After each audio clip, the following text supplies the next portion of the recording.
भक्तों, ओम नमः शिवाय, श्री शिवाय नमस्तुभ्यम, जय श्री महाकाल। जी हाँ भक्तों, क्या आपके भी घर में कोई ऐसा व्यक्ति है जिसका विवाह नहीं हो पा रहा? आप लोग बहुत ज़्यादा परेशान हो उसके विवाह को लेके कि आखिरकार इस व्यक्ति का जो विवाह है वो हो क्यों नहीं पा रहा।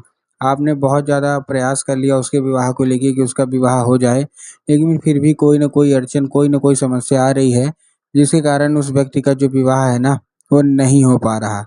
तो कौन सा उपाय करें, कैसा उपाय करें, आज की इस वीडियो के माध्यम से हम आपको बताने वाले हैं। तो बस उपाय ध्यान से सुन के अच्छे से करिएगा ज़रूर। अगर आपने आज का ये उपाय ध्यान से सुन के अच्छे से कर लिया, तो अवश्य रूप से जो भी इच्छा है, जो भी मनोकामना है, वो पूरी होनी ही होनी है। क्या करना है, कैसे करना है, पूरा आपको बताने वाला हूँ, पूरा आपको समझाने वाला हूँ। तो बस उपाय ध्यान से सुन के अच्छे से करिएगा ज़रूर। अगर आपने कर लिया, तो जो कोई भी आपके घर का व्यक्ति होगा जिसका भी विवाह नहीं हो पा रहा ना, तो अवश्य रूप से उसका जो विवाह है, वो होगा ही होगा।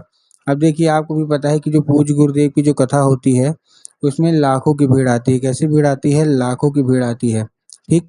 और जब गुरुदेव की कथा में लाखों की भीड़ आती है, तो वहाँ ज़्यादातर जो भक्त रहते हैं, वो क्या करते हैं? पत्र के द्वारा अपनी मनोकामना गुरुदेव तक पहुँचाते हैं।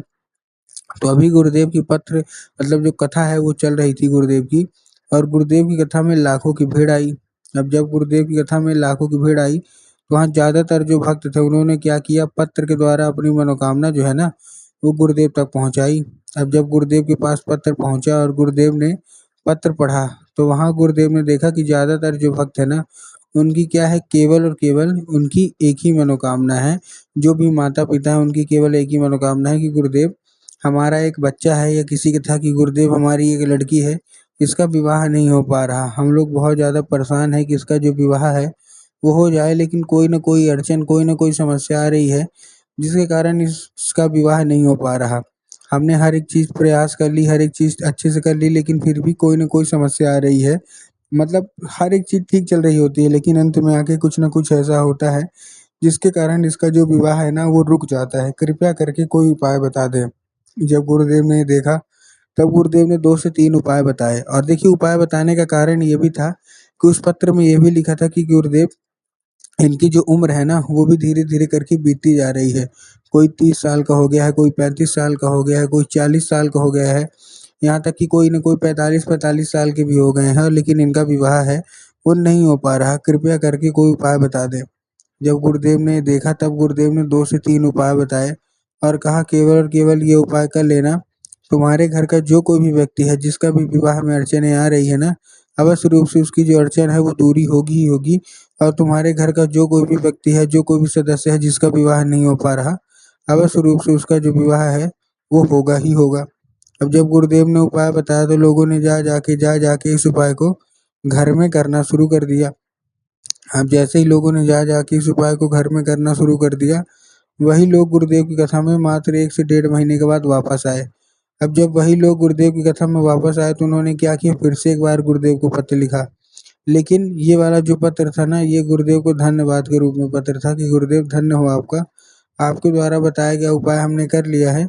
हमारी सारी की सारी मनोकामना पूरी हो गई है। हमारे घर का जो व्यक्ति था, जिसका विवाह नहीं हो पा रहा था, उसका विवाह भी पक्का हो गया है। आपका कोटि-कोटि धन्यवाद। तो देखिए, जो लोग भी मेरी आवाज़ सुन रहे हैं ना, अगर आपको भी जानना है कि आखिर ऐसा कौन-सा उपाय है जिसको करने मात्र से विवाह मात्र 1 से डेढ़ महीने के अंदर पूरा हो जाता है, तो चलिए हम बताते हैं आपको आज की इस वीडियो के माध्यम से कि आपको करना क्या है। लेकिन उससे पहले चैनल पे अगर पहली बार आए हैं और आवाज़ मेरी पहली बार सुन रहे हैं, तो वीडियो कर दें लाइक और चैनल को भी कर लें सब्सक्राइब, ताकि पूजनीय पंडित प्रदीप जी मिश्रा के रोज़ नए-नए उपाय, जो कि मैं उनकी कथा से सुनता हूँ, श्रवण करता हूँ, सबसे पहले मैं आपको प्राप्त करा सकूँ, ठीक? तो देखिए, जो हमारा सबसे पहला उपाय है, इस उपाय में आपको करना क्या है, 3 काली मिर्च लेना है, और 3 काली मिर्च के साथ-साथ आपको क्या करना है, जैसे आपने 3 काली मिर्च लिया, एक आप धतूरा ले लीजिए। अब देखिए, काली मिर्च और काली तिल में ना बहुत सारे लोग कन्फ्यूज़ भी होते हैं कि काली मिर्च क्या है, काली तिल क्या है, थोड़ा हमको साफ-साफ बताइए। तब गुरुदेव ने साफ-साफ बताया कि आपको क्या करना है, आपने ले लिया काली मिर्च, और काली मिर्च के साथ आपको क्या लेना है, एक धतूरा ले लेना है, ठीक? ले लिया। लेने के बाद आपको क्या करना है, पहुँच जाना है सीधे-सीधे शिव मंदिर। किसको पहुँचना है? जिसका विवाह नहीं हो पा रहा, ठीक? पहुँच गए। पहुँचने के बाद आपको क्या करना है, उसको बोलना है कि दक्षिण दिशा में खड़ा हो जाए और उत्तर की ओर चेहरा कर ले। अब देखिए, दक्षिण और उत्तर में भी बहुत सारे लोग कन्फ्यूज़ होते हैं कि दक्षिण क्या है, उत्तर क्या है, हमको थोड़ा साफ-साफ बताओ। तब गुरुदेव ने साफ-साफ बताया है कि आप जिस भी शिव मंदिर जा रहे हैं, उस शिव मंदिर में जिधर साइड शिव मंदिर की जलाधारी हो, आपको अपना चेहरा उधर साइड करके खड़े हो जाना है। ठीक, खड़े हो गए। खड़े होने के बाद आपको करना क्या है, जैसे आप खड़े हो गए, खड़े होने के बाद आपको एक नाम लेगी, कौन सा? महादेव का बहुत ही सुंदर सा नाम है, श्रम्भेश्वर महादेव। तो बस आपको करना क्या है, आपको श्रम्भेश्वर महादेव का नाम लेके उन्हीं का स्मरण करके आपको चुपचाप क्या कर देना है, आपको अर्पित कर देना है बस। पूज्य गुरुदेव कहते हैं कि अगर आपने इतना ही कर लिया तो अवश्य रूप से सारी की सारी जो इच्छा है, सारी की सारी जो मनोकामना है, वो आपको क्या कर देना है, आपको मतलब पूरी हो जाएगी। ठीक है? ये था कौन सा हमारा, ये था हमारा पहला उपाय। अब हम चलते हैं अपने दूसरे उपाय की ओर।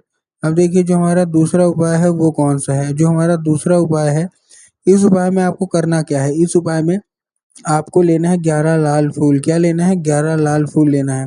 और जब आप 11 लाल फूल लेंगे तब आपको ध्यान रखना है कि जो फूल है वो कहीं से कटा-फटा या खंडित नहीं होना चाहिए, कहीं से भी बेकार नहीं होना चाहिए। बहुत सारे लोग गलती क्या करते हैं फूल लेने में, कि फूल ले तो लेते हैं लेकिन वो गलती करते हैं फूल को चुनने में। ठीक है? तो बस आपको ले लेना है। लेने के बाद आपको ध्यान रखना है कि इस उपाय को करने के लिए आपके घर में माता सरस्वती की फ़ोटो होना अति अनिवार्य है। अगर आपके घर में माता सरस्वती की फ़ोटो है, तब तो ठीक है, लेकिन अगर आपके घर में माता सरस्वती की फ़ोटो या मूर्ति कुछ भी नहीं है, तो आपको बाज़ार जाना है, माता सरस्वती की फ़ोटो लाना है और अपने घर में उनको स्थान देना है। ठीक, दे दिया, देने के बाद आपको करना क्या है, जैसे आपने दे दिया, देने के बाद आपको शाम को जब जैसे आपके घर में पूजा पाठ होता है ना, तो शाम को आपको उनको अर्पित करना है और शाम को अर्पित करने के बाद माता से उसको औषधि के रूप में माँगना है कि माता कृपया करके हमको उसको क्या करना है, शिव मतलब इसको औषधि के रूप में हमको दे दीजिए। अब क्या होगा, अब वो औषधि का रूप ले लेगा।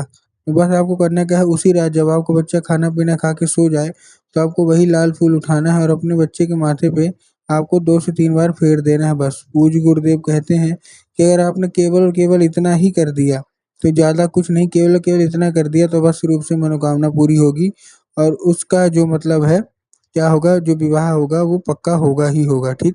ये था हमारा दूसरा उपाय। अब हम चलते हैं अपने तीसरे और आखिरी उपाय की ओर।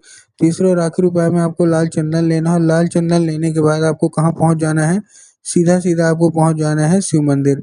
अब जैसे ही शिव मंदिर पहुँचेंगे तो आपको माता शोक सुंदरी की जगह मैंने अभी आपको बताई ना, बस आपको माता शोक सुंदरी के ही जगह पे आपको 3 बार अपने दाहिने हाथ की कोई एक उँगली से 3 बार आपको बिंदी के रूप में लगाना है और 3 बार बिंदी के रूप में लगाने के बाद उसको औषधि के रूप में माँग के चले आना है चुपचाप घर। घर आ गए, घर आने के बाद वही उँगली जो आपने लिया है ना, जहाँ आप लोग सोते हैं, जिधर साइड सर करके सोते हैं, उधर साइड की जो दीवाल होगी, उसी दीवाल में आपको 3 बार वो लगा देना है। पूज्य गुरुदेव कहते हैं कि उस मतलब चंदन के ज़रिए स्वयं माता जो अशोक सुंदरी हैं, वो घर में प्रवेश कर जाती हैं और आपका सारा का सारा जीवन अच्छा कर देती हैं।